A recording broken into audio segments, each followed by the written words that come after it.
Hello dear friends, welcome back to my YouTube channel and Facebook page. Hope you all to be healthy and wealthy. Guys, today we have the 11th lesson of Beginner 1 class. So guys, if you want to learn English with me and if you're new on my YouTube channel, don't forget to subscribe my YouTube channel and press the bell icon to get my all new videos notification. سلام علیکم هلي احترامات ملګرو لکه څنګه چې موږ تاسو په هوپ انګلیش اکیډمي کې د Beginner 1 class شروع کړی دی.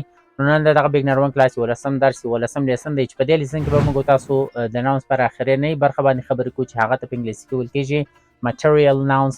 نو ملګرو او پر دې باندې موږ تاسو غږیږو چې په دغه 11 برخو کې چې موږ تاسو ویلي په دې کې څلور کومې برخې دي چې هغه ته numbers of nouns ویل کېږي. نو ملګرو که چېرته غواړئ زموږ سره انګلیسي ژبه زده کړئ زموږ یوټیوب چینل سره سبسکرایب کړئ تر څو پورې زموږ هره نوې ویډیو تر تاسو پورې ورسیږي. ملګرو لکه څنګه چې موږ تاسو د noun برخې شروع کړې دي نن موږ تاسو اخرنۍ برخه وایو چې دې ته ویل کېږي material nouns. Material nouns په انګلیسي کې تعریف ته راځو. Definition are those nouns from which other things are made. تر دې پورې هم تعریف کفایت کولی شي. صحیح شو. And can answer the question. راځو bracket ته او سره راځو چې what is the substance made of.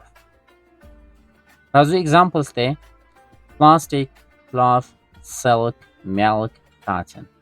دا مثالونه دي. اوس راځو موږ تاسو په پښتو کې د material nouns ته څه وایو. material nouns ګوره د څیزونو نومونه یا هم مادهیي نومونه یا هم د موادو نومونه. صحیح شو. په هر یو چې سر خلاصېږي. کله چې مثالونو طرف تاسو په پښتو کې هم خپل هم تعریفولی شي خپله هم معنا راباسلی شي چې هر څه تاسو په خپله لهجه کې ورته وایاست خو اصلا ورته ویل کېږي د څیزونو نومونه. صحیح شو. اوس راځو موږ تاسو یې په پښتو کې تعریفوو. material nouns هغه اسمونه دي له کوم څخه چې نور شیان جوړیږي. صحیح شو. او ځوابولی سي پوښتنې. مطلب لکه جنس له څه شي څخه جوړ دی. اوس موږ تاسو راځو اگزامپلز ته. صحیح شو. مثالونه ته پلاستیک دا پلاستیک دی. صحیح شو. دا په څه شي کې راځي په material nouns کې راځي. موږ تاسو په تعریف کې ویلي وو چې له هغه جنس څخه نور شیان جوړیږي. صحیح شو. نو دغه اسمونه ته څه شي ویل کېږي material nouns. اوس راځو پلاستیک ته.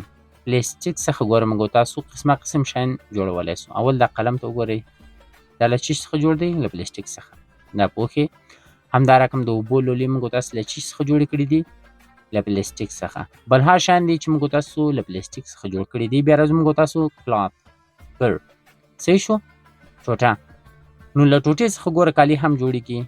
حساب ورته کوئ یعنې په زرهاو نه په لاکهاو نه په میلیونهاو شیان موږ تاسو له څه څخه جوړولی سو له ټوکر څخه جوړولی سو. دغه رقم اسمونه ته څه ویل کېږي material nouns ته ویل کېږي. صحیح شو.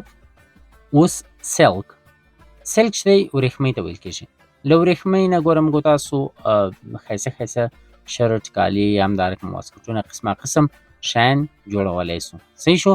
نو دغه رقم اسمونه ته څه ویل کېږي material nouns ورته ویل کېږي. milk, cotton.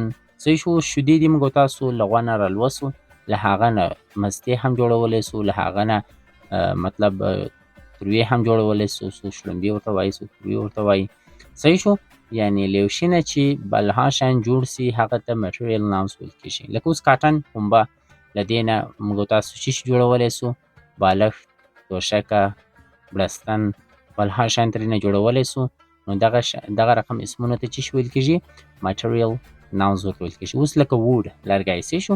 له لرګي نه ګورئ څوک څه شي جوړوي څوک ترېنه چوکۍ جوړوي څوک ترېنه میز جوړوي.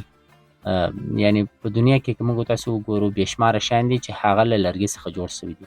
نو لرګی اوس څه شي دی material nouns دی. صحیح شو.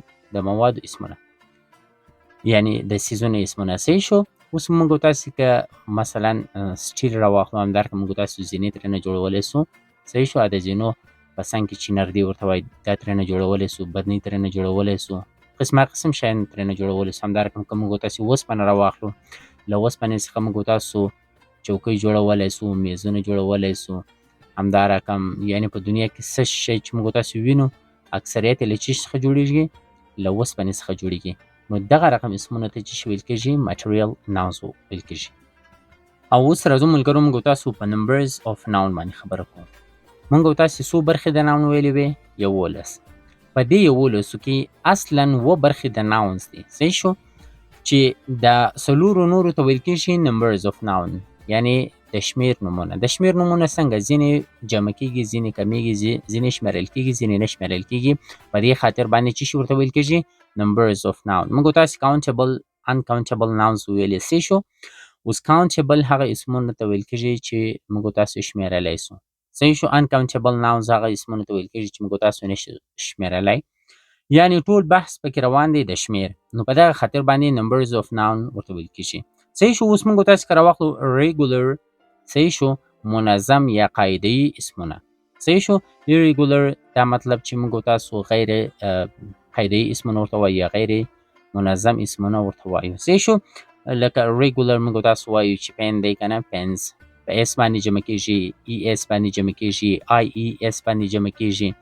دغه اسمونو ته چې ویل کېږي regular او irregular، چې ځان ته خپلې منظمې بڼې لري چې د وخت په تېرېدو سره موږ تاسو هغه زده کولی سو. نو ملګرو زموږ ویډیو تر همدې ځایه پورې وه.